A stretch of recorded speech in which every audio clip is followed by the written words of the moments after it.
Paid marketing. Are you burning your dollars? Stick around, we'll find out.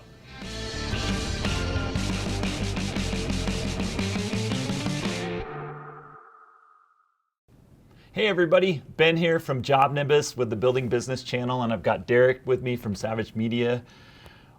We want to talk about paid marketing today, and I think there's maybe too many ways that you can waste money in marketing. Oh yeah. When I hear paid, everything in marketing is paid, right? Yeah. So when you think about like trying to even get started in paid marketing, where's the first place that you should be putting your attention? Yeah, so there are a lot of options with paid marketing, and one of the things that we specialize with Savage Media is in digital. Yep. And I feel like more and more companies are moving towards digital versus some of the things that they've done in the past, such as spending money on things like mailers and physical pieces of marketing. One of the reasons for that too is with digital, you really can tell if something's working or if it's not. And you can also target things to the right people. And you said you can tell, not cannot tell. That's right. Yeah, that's right. A really important point though, because with digital, you have the place where they came from and how they got to you. With paper, you send a mailer, it goes into a black hole, right? Right. Not to say that mailers may not work in your area, but digital is really interesting in the data it gives you. And that's really the advantage to it. You can tell if somebody's responding to something or if they're not. When you think about a lot of the print media that people have used in the past, it used to be the case everybody would buy an ad in the yellow pages, and now there are no yellow pages in most places. Right. Or that they would send out these mailers, but who knows if they're working or not, right?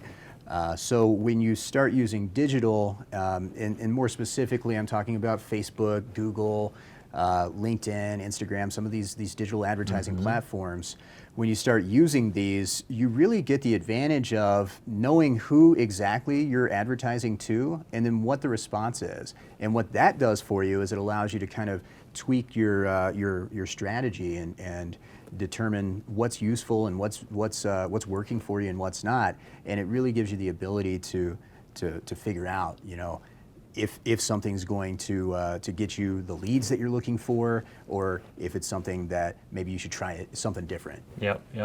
So how do you know, or how should you approach getting started in paid? Where should you get going first? Like, you've never done any paid advertising, or what you have done has been total waste of money.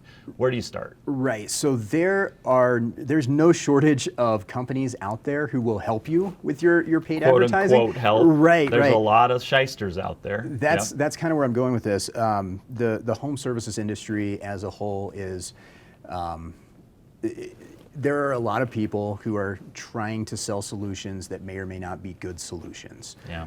So one of the things that I really recommend business owners do, and I understand that as a home services company, you're already wearing 27 hats. You already have a lot of things on your plate.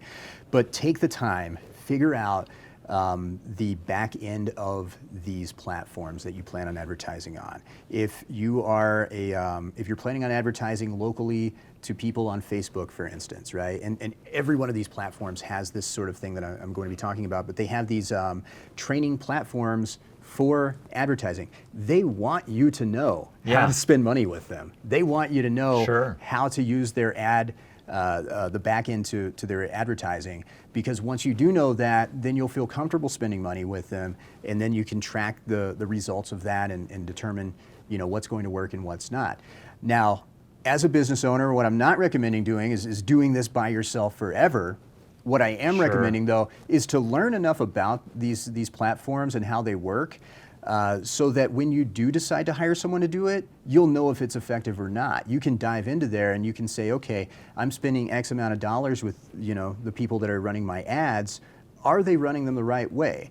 One thing that I liken it to is you don't have to know what every single thing that your accountant files to the IRS is. You don't have to understand every single one of these forms, and I know I don't. Yeah, and, it's very complicated. But you do want to be able to read a P&L report. You do want to be able to see what your company's doing on a broad level financially. Profit and loss, P&L. Right, exactly. You want to be able to read those types of reports and understand what they're doing for you. In the same way, You want to be able to read your advertising charts and reports, what your videos might be doing on YouTube if you're putting them there. So things like that, you want to be able to understand those things. I would go so far as to say run your own ads for 3 to 6 months just to get a feel for it, just to know what it's like to put an ad out there, to read the data that comes back from it, and to determine if this is going to be something that's effective or not. And if it's not effective, well, let's start tweaking things on that ad, or maybe reimagining what the messaging for that ad is before you spend a ton of money with a company to run it to 10,000 people in your metropolitan area. Okay, so I love the idea of doing it yourself. That like totally resonates with me because that's the best way to figure stuff out.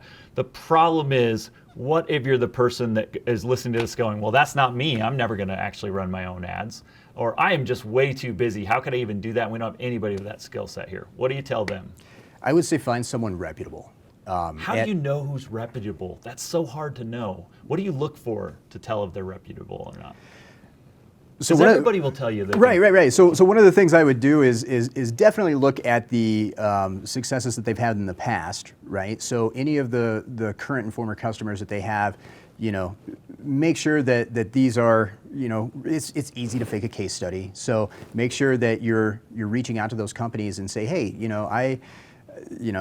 ABC advertising company is saying that they've done a lot of great work with you. What do you think about them? I'm thinking about using them, and just get those referrals. I think, as much as I want to talk about paid advertising being effective, those word of mouth referrals are extremely effective in terms of vetting someone and knowing if they're going to be a good investment when you're running your digital ads. So yeah, if you've got so much going on that it's not something that you're going to take the time to do and you just know yourself and you're like, this is way too much, this is way too complicated, I've got a million other things on my plate, I'm not going to do it. Do this. Take the time to vet the people that you are going to work with and make sure that they are going to get results. Like I said earlier, there are a million people out there selling the dream in the in the home services in the home services space. If after watching this video, you go out and you buy a course from a guru telling you how to advertise on Facebook, I failed you. So I want to make sure that if there's one takeaway you get from hearing this conversation, that it's not to do those things, but rather to hire someone reputable to manage your ads, or figure out, or I would say even before that, figure out what it looks like for a successful ad campaign to be run so you'll know what to look for. So I love that idea of going out and looking at their customer base and asking for references. It's actually surprising the number of times that you talk to them and they're like, I don't even know, our ad spend is just, that's just part of our thing here. We're not really measuring it. So that's probably the second thing I would say is ask them how they measure success. Because a good, reputable firm will have like, no, we're going to deliver these reports to you and we expect this timeline for you to get to this goal. I know what your marketing goals are, and they're working with you on that, right? A bad firm will be, you pay us this much per month and we're going to do an awesome job, right? That's it. And the ones who are getting success for their customers are not afraid to share the data. If they'll share the data, if you can see what success looks like, and they can give you timelines and expectations and dollar amounts and what to expect, I would say that's someone that you might want to take a chance on. That's someone that you might want to say, hey, this is, they're showing me all the data. Their customers are successful. I went and called one of their customers and they were like, yeah, I would totally recommend them. Yeah, I would definitely go with someone like that versus someone who speaks in terms of, hey, we're gonna get you a endless funnel of automated leads, right. And there are tons of people out there like that. So when they start speaking in terms like that, too good to be true probably is in marketing. Exactly. That's great. Okay, so I love the idea of going out after references, making sure that they're data driven. If you're going to get started in this, do it yourself. If you're not going to do that, then follow those steps to find a reputable firm. It's great suggestions. That's it, 100%. Thanks, Derek. Okay, I would love to hear about your challenges in the comments below. What are you struggling with around paid? Have you tried some stuff that just didn't even work? I want to know what didn't work for you, and let's see if we can get some great advice for you in the comments below. Thanks a bunch.